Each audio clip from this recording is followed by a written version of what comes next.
Dans cette capsule, on va aborder les sections 3.5 et 3.7 du volume. En fait, on va parler de deux types de mouvements. Le mouvement en ligne droite uniforme, le premier qu'on va aborder, puis ensuite, on va parler du mouvement uniformément accéléré. Alors, en commençant par ce qu'on appelle du mouvement uniforme, donc le mouvement uniforme, c'est lorsque la vitesse est constante, en fait. Donc, ici, on va dire que la vitesse instantanée est égale à la vitesse moyenne et elle est constante. Alors justement, c'est sûr que la vitesse instantanée et la vitesse moyenne, c'est la même dans ce cas-là, étant donné qu'elle ne change pas. Alors si on fait le graphique de la position en fonction du temps de ce type de mouvement-là, ben, ça va donner une droite. Elle pourrait ou non passer par l'origine. En fait, ça dépend ici, là, ça serait la position initiale qu'on aurait ici. Donc, dépendamment si on part à l'origine ou pas, mais ça va passer ou non par l'origine. Donc, la pente est constante, on a une droite. Bien sûr, on a un type de mouvement particulier qui serait une droite horizontale, mettons. Ça serait le repos, dans le fond. S'il n'y a pas de vitesse, la vitesse est nulle, on aurait une droite horizontale, l'objet est en repos. Alors, l'équation de la vitesse moyenne qu'on avait vue auparavant, la vitesse moyenne, c'était delta x sur delta t.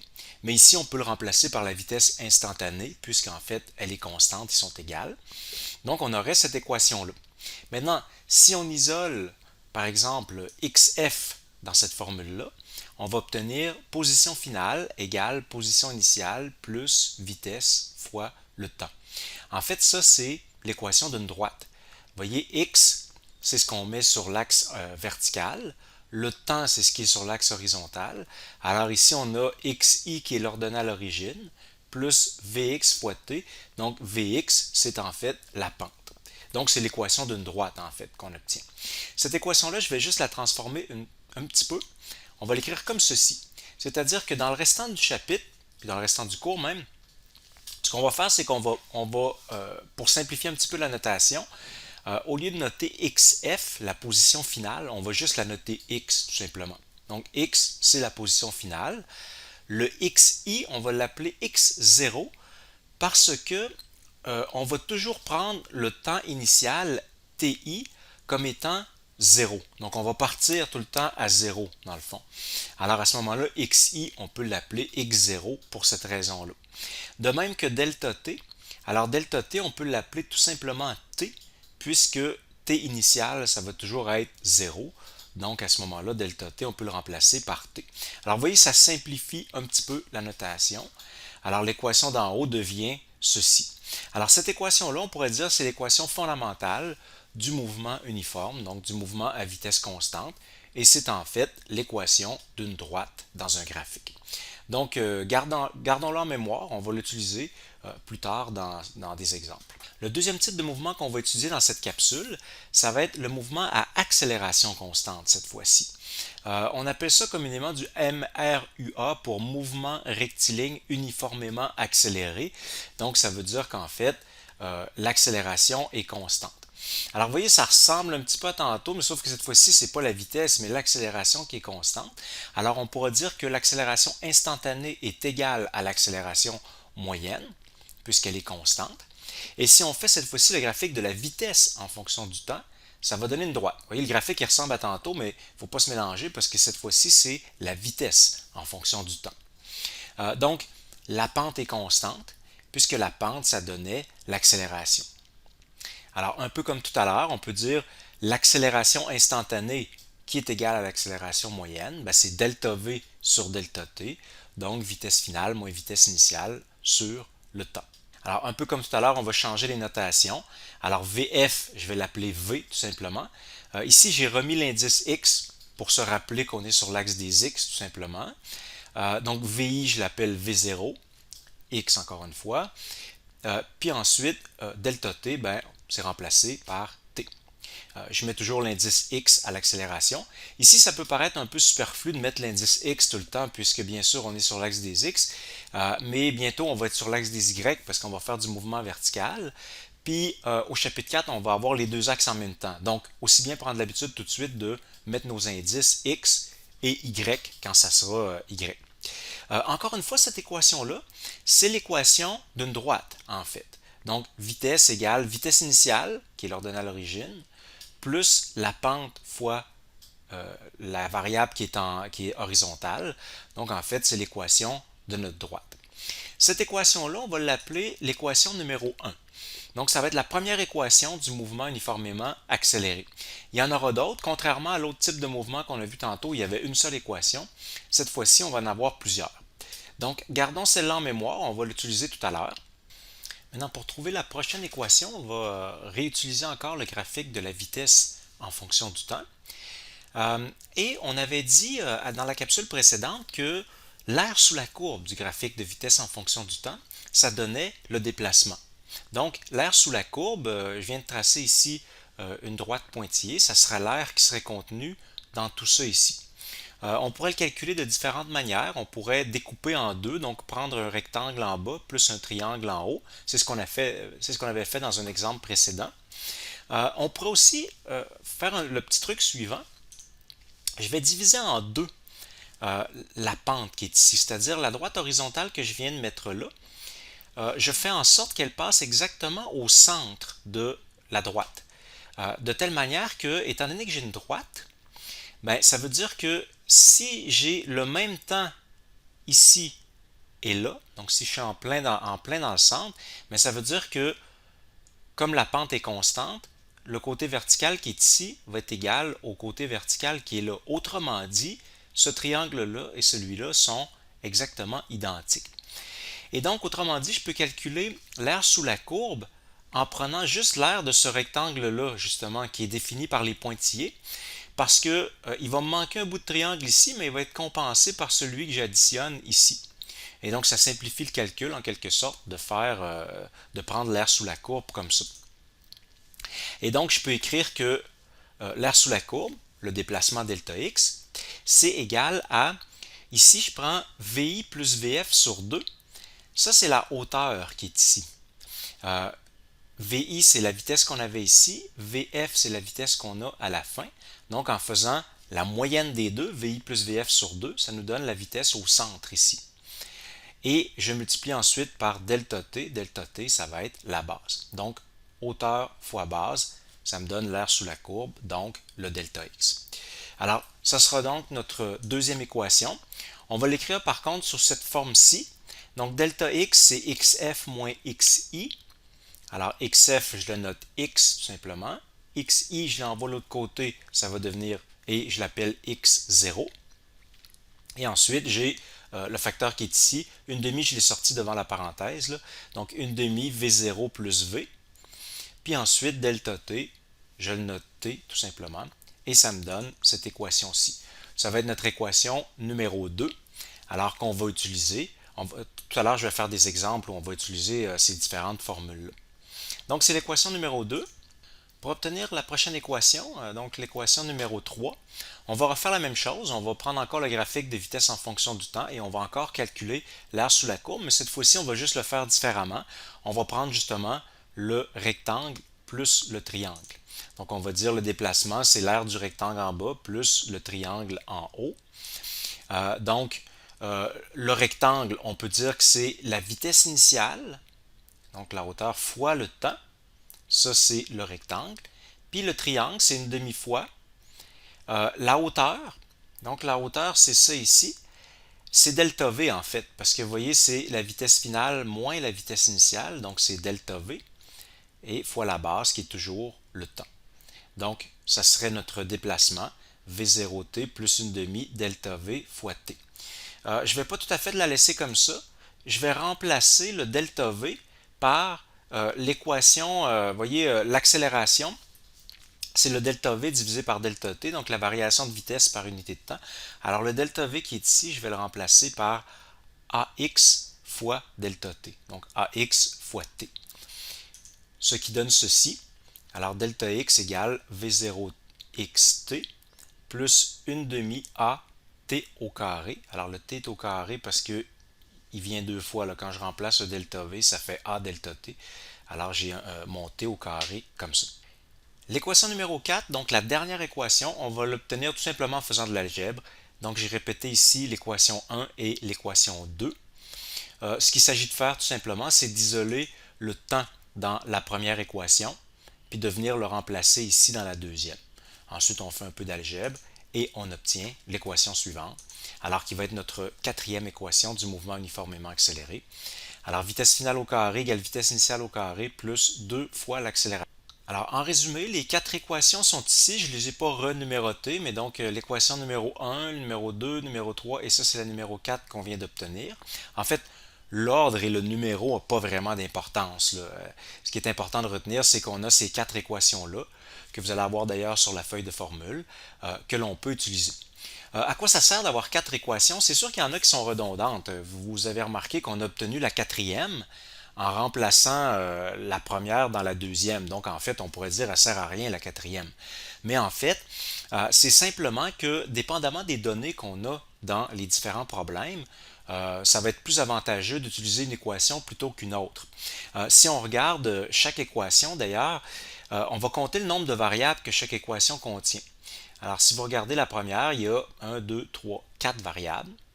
La deuxième, on a 1, 2, 3, 4, 5. Donc, 5 variables, mais en réalité, on a x et x0. Alors, x et x0, on peut envoyer le x0 de l'autre côté, puis ça devient x moins x0, c'est delta x en fait. Donc, en réalité, ces deux-là, c'est une seule variable, c'est le déplacement. Donc, on tombe encore à 4 variables dans cette équation-là. La troisième, 1, 2, 3, 4. On a encore le temps ici, mais il était déjà là, c'est la même variable. Donc, on a encore 4 variables dans cette équation-là. Et finalement, la dernière, 1, 2, 3, 4. On a encore 4 variables. Donc, on peut dire qu'on a 4 variables dans chacune des équations. Ce que ça veut dire, c'est que pour pouvoir en utiliser une, ça va toujours nous prendre 3 données pour pouvoir en calculer une quatrième, puisqu'il y en a 4 dans chaque équation. Si on veut résoudre le problème avec une seule équation, une seule inconnue, ben, il faut qu'on connaisse 3 choses pour pouvoir en calculer une quatrième. Et dépendamment de ce qu'on connaît, c'est là qu'on va choisir la bonne équation. Si je connais la vitesse initiale, vitesse finale, puis le déplacement, puis qu'ensuite je cherche l'accélération, ben, c'est la quatrième équation qui va me donner ça. Parce que les autres équations contiennent du temps, puis je ne connais pas le temps, donc je ne vais pas prendre cette équation-là. Si au contraire, je ne connais pas l'accélération, mais que j'ai le temps, ben, ça va être la deuxième équation que je vais pouvoir utiliser. Donc, dépendamment de ce que j'ai, je vais choisir l'équation pertinente. Pour terminer le résumé aussi, avant de faire des exemples, les graphiques qu'on obtiendrait pour le mouvement uniformément accéléré, ça ressemble à ceci. Donc, le graphique de l'accélération en fonction du temps. Alors, comme l'accélération doit être constante, on doit obtenir une droite. Bien sûr, la droite, une droite mais horizontale. Bien sûr, la droite pourrait être dans le négatif. On peut très bien avoir une accélération négative. Donc, ça pourrait être aussi en bas de l'axe de l'axe du temps, en fait. Ensuite, la vitesse en fonction du temps, ça donne une droite comme ceci, puisque la pente doit être constante. Bien sûr, la pente pourrait être négative. Donc, on pourrait avoir aussi une droite qui descend. Ça pourrait même passer en dessous de l'axe du temps. Tous les cas sont possibles, mais on a toujours une droite. Pour ce qui est de la position en fonction du temps, ça va donner une courbe. On peut le voir avec l'équation numéro 3 ici. On a delta x égale v0x fois t plus 1 demi axt au carré. Vous voyez, on a un temps au carré. C'est une parabole en fait. Donc ça veut dire qu'ici, l'équation de x en fonction du temps, ça va donner une parabole. Ça va être une courbe comme ça. On peut avoir toutes sortes de courbes, par contre, là, dépendamment si on a une accélération ou une décélération, la courbe pourrait être ouverte vers le haut comme ça, mais elle pourrait être aussi ouverte vers le bas. Elle pourrait même être en dessous de l'axe du temps, donc ça pourrait être négatif. Si, par exemple, notre position est négative, donc on est à gauche de l'origine, par exemple, donc ça pourrait aussi être en bas de l'axe du temps. Alors maintenant, on va faire des petits exemples pour illustrer l'utilisation de ces équations-là. Premier exemple, ça va être ceci. On a un jet qui décolle sur un porte-avions. On a une distance de décollage qui est fixe, vous voyez, qui est limitée en fait. Et on part du repos, puis ensuite on va accélérer. Il faut qu'on atteigne une certaine vitesse minimum pour pouvoir décoller. Alors ici, je vais mettre les données, là. On a une distance de décollage dont on dispose qui est 40 mètres. Ensuite, il faut atteindre une vitesse de 60 mètres par seconde pour pouvoir décoller. La question, c'est calculer l'accélération. Alors disons qu'on est des ingénieurs là, des ingénieurs militaires qui veut, dans le fond, calculer c'est quoi l'accélération qu'on devrait donner à l'avion pour que ça puisse décoller. Euh, L'accélération, en passant, avant de résoudre le problème, l'accélération, ça va être souvent un intermédiaire, c'est-à-dire qu'une fois qu'on a calculé l'accélération, on va s'en servir pour pouvoir calculer la force de propulsion. Dans les prochains chapitres, là, à partir du chapitre 5, justement, on va voir comment on peut utiliser l'accélération, puis aussi la masse de l'avion, pour pouvoir prévoir quelle est la force qu'on devrait donner. Donc, ce qu'on va calculer présentement, l'accélération, ça va être un intermédiaire en quelque sorte. Pour résoudre ce type de problème-là, première chose qu'on va faire, c'est qu'on va énumérer les quantités qu'on connaît. Alors ici, on a la distance de décollage. Alors on peut dire ça va être notre delta x. Donc le déplacement de l'avion, ça va être 40 mètres. Ensuite, la vitesse à atteindre, ça va être la vitesse finale. Donc la vitesse finale, alors on aura 60 mètres par seconde. Pour ce qui est du signe, ben là, ça c'est arbitraire.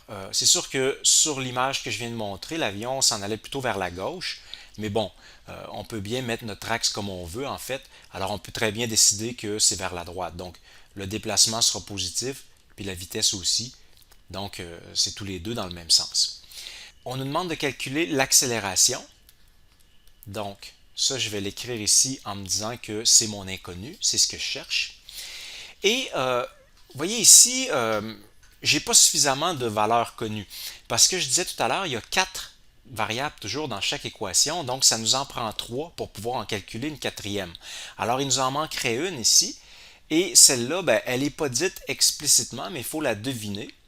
C'est qu'en fait, bien sûr, notre avion part du repos. Donc notre vitesse initiale, ça sera 0. Donc maintenant on a nos 3 données et on peut calculer l'accélération. La prochaine étape, ça serait de vérifier si on a les bonnes unités. Donc, il faut toujours s'assurer d'avoir les unités du système international pour que ça soit cohérent. Donc, ici, on a des mètres par seconde. Bon, alors ça, ici, c'est 0. Donc, ça va, on a déjà les bonnes unités. En même temps, on vérifie que le signe est correct. Ici, dans notre cas, on a décidé que c'était vers la droite, donc les deux sont positifs. Prochaine étape, cette fois-ci, ça va être de choisir la bonne équation. Il s'agit d'identifier dans les 4 équations laquelle qui contient les 3 variables connues que l'on a et la variable inconnue que l'on cherche à calculer. Alors ici, par exemple, dans la première, ça ne fonctionnera pas parce qu'on a le temps dans cette équation-là. Or, on ne connaît pas le temps, puis on ne le veut pas non plus, donc ça ne marchera pas. D'ailleurs, c'est la même chose pour la deuxième équation, on a encore le temps ici, et de même que la troisième, on a encore le temps, puis on ne veut pas savoir le temps. Tandis que la dernière, ben là, ça marche. Vous voyez, on a la vitesse finale, on a la vitesse initiale qui est 0, l'accélération, on la veut, et le delta x, on l'a également. Donc, c'est la quatrième équation dans ce cas-ci qui va nous servir. Alors, je vais répéter mon équation ici. Ça serait vitesse finale au carré égale vitesse initiale au carré plus 2a delta x. Et puis ensuite, tout simplement, ben, on remplace. Donc, notre vitesse finale, c'était 60 au carré. Vitesse initiale, donc 0. L'accélération, on va vouloir la trouver. Et le déplacement, ben, c'était 40 mètres. Donc, avec ça, maintenant, on isole l'accélération.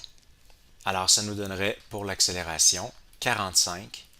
Ça va donner des mètres par seconde au carré. En fait, on peut être sûr que c'est des mètres par seconde carré parce qu'on avait les unités de base du système international au début. Donc, ça va donner des mètres par seconde carré. La dernière étape de tout problème, ça serait de vérifier si cette accélération-là a du sens ou non. C'est sûr que pour l'instant, on commence le cours, donc les accélérations, peut-être ça vous dit rien, 45 mètres par seconde, qu'est-ce que ça veut dire? Est-ce que ça a du sens ou non? Bientôt, on va parler de l'accélération gravitationnelle. D'ailleurs, vous avez eu des cours au secondaire, vous en avez sûrement parlé déjà. L'accélération gravitationnelle, ce qu'on appelle le G, la valeur de G, c'est 9,8 mètres par seconde carré. Donc souvent les accélérations, ce qui est utile, c'est de les comparer à l'accélération gravitationnelle. Ici par exemple, si on calcule 45 sur 9,8, ça donne 4,6. Donc ça veut dire qu'on aurait une accélération qui serait 4,6 fois l'accélération gravitationnelle. D'ailleurs, on appelle ça des G souvent, on dit que ça serait 4,6 G dans ce cas-là. Et 4,6 G, c'est une accélération qui est très forte, mais pour un jet, c'est pas anormal, donc ça aurait du sens comme accélération. Mon deuxième exemple, ça va être l'image que j'ai présentée au tout début du chapitre. On avait un camion qui freine pour éviter de frapper une voiture. Alors imaginons la situation. Supposons on est engagé pour programmer par exemple le système de freinage automatique. Vous savez que les autos, les camions deviennent de plus en plus automatisés maintenant. Donc supposons qu'on est en train d'inventer un système pour pouvoir freiner le camion automatiquement lorsqu'il détecte un obstacle. Alors ici, on va mettre les chiffres. Donc, disons qu'on a notre camion qui va à 80 km/h. Et puis là, on vient de détecter un obstacle, donc la voiture, à 100 mètres devant nous. On veut limiter la décélération du camion à moins 3 mètres par seconde carré pour des raisons de confort et de sécurité, disons. Donc, sur l'image que je viens de présenter, la décélération était très forte. Disons qu'on veut la limiter à moins 3 mètres par seconde carré. Combien de temps peut-on attendre avant de commencer à freiner? Autrement dit, notre ordinateur va prendre une décision. Combien de temps qu'il peut se laisser avant de commencer à freiner en supposant qu'on veut laisser 5 mètres derrière la voiture. Autrement dit, on ne veut pas s'arrêter à 100 mètres parce qu'on serait vraiment trop proche de la voiture. On veut laisser un 5 mètres. Donc, on va disposer, autrement dit, de 95 mètres en tout. Donc, on va faire la même chose que tantôt. On va énumérer les quantités qu'on connaît. Par contre, ici, il faut bien identifier qu'on a un problème qui va être en deux phases différentes. Contrairement tantôt, la première phase, ça va être la phase où on continue à avancer à 80 km/h et qu'on n'a pas encore commencé à freiner. Puis la deuxième phase, c'est là où on commence à freiner et donc là, on va freiner jusqu'à la fin. Donc, c'est important de bien comprendre qu'il y a deux phases, puis on ne peut pas mélanger les deux. Donc, je vais écrire ici première phase, puis je vais mettre les données là-dedans. Alors, la première phase, premièrement, c'est un mouvement à vitesse constante. Donc, ce n'est pas l'accélération qui est constante, mais plutôt la vitesse dans la première phase. Bien sûr, l'accélération est constante, il n'y en a pas dans la première phase. On continue à avancer à 80 km/h. Donc, première phase, c'est vitesse constante, et d'ailleurs, cette vitesse-là est de 80 km/h. Une chose que je vais faire, c'est qu'on va tout de suite la remplacer, changer les unités pour avoir des mètres par seconde. Donc, on a déjà fait un exemple qui ressemble à ça. Il s'agit de multiplier par 1000 pour avoir des mètres, puis de diviser par 3600 pour avoir des secondes. Alors, ça donne 22,2. En fait, c'est 22,2 périodiques, mètres par seconde. Ensuite, cette phase-là, on ne sait pas combien de temps dure, donc on ne sait pas. D'ailleurs, c'est la question, et on demande dans le fond combien de temps on devrait attendre au maximum avant de commencer à freiner. Donc, c'est le temps T. On ne connaît pas le déplacement non plus, donc ça va être sûrement moins de 100 mètres, mais on ne sait pas encore c'est quoi. Ensuite, donc, je vais me laisser de la place pour faire un petit peu de calcul, puis je vais écrire ici la deuxième phase. Donc, la deuxième phase, ça c'est l'accélération qui est constante cette fois-ci. Donc, c'est un MRUA. Et là, on va utiliser les quatre équations qu'on a vues tout à l'heure. D'ailleurs, cette accélération-là, on la connaît. On nous demande de limiter à moins 3 mètres par seconde carré l'accélération du camion. Qu'est-ce qu'on connaît d'autre? On pourrait dire qu'on a la vitesse initiale, donc V0x dans cette phase-là. En fait, c'est la même que l'autre, donc 22,2 mètres par seconde. Et on connaît également d'ailleurs la vitesse finale, parce qu'on veut que ce camion-là s'arrête. Donc, il faut que sa vitesse finale soit 0. C'est tout ce qu'on connaît, parce que la distance, on ne la sait pas. Ça va être moins de 100 mètres, mais ça ne sera pas non plus nécessairement 95 mètres, parce qu'il y a un petit bout de temps qu'on va continuer à avancer à vitesse constante. Donc, en fait, on n'a pas cette information-là. Ici, je vérifie encore une fois les signes et les unités. J'ai mis une vitesse positive, donc puisque ça allait vers la droite, puis une accélération négative, c'est logique puisque c'est une décélération, donc de signe contraire à la vitesse. Les unités ici sont correctes, mètres par seconde carré, mètres par seconde. Je remonte ici, on avait transformé en mètres par seconde, ça va, puis la vitesse était positive. Donc les signes et les unités sont corrects. Maintenant, on doit décider est-ce qu'on commence à essayer de résoudre la première phase ou la deuxième phase. Mais on commence toujours par la phase pour laquelle on a suffisamment d'informations. Ici, tout ce qu'on a comme information, c'est la vitesse.